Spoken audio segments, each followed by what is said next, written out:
afternoon, welcome. This is Neco year 2019 English test of oral past question number 40. So we are still looking out for the option that has the main or primary stress as in the given options related to the given word, and the given word here is pronounced as unsympathetic.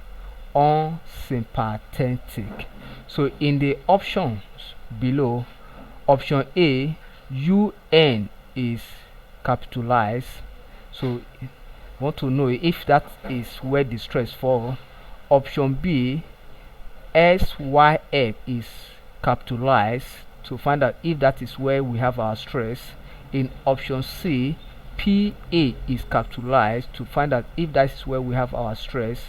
In option D, THE is capitalized, to find out if that is where we have our stress. In option E, TIC is capitalized, to find out if that is where we have our primary stress. Now let us pronounce the word correctly. Unsympathetic. Unsympathetic. So if you look at the option A, it is not going here because it is at the nominal level. Then when you look at unsym, the sym is silent because the mouth closed by pronouncing sym.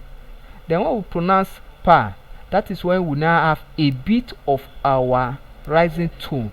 Then we now look at sympathetic.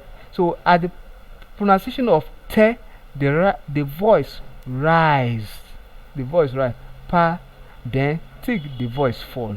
Hope you understand that. So that is by this condition, then it means that option D is correct, where we have our THE. That is where we have our primary stress, or where the stress falls.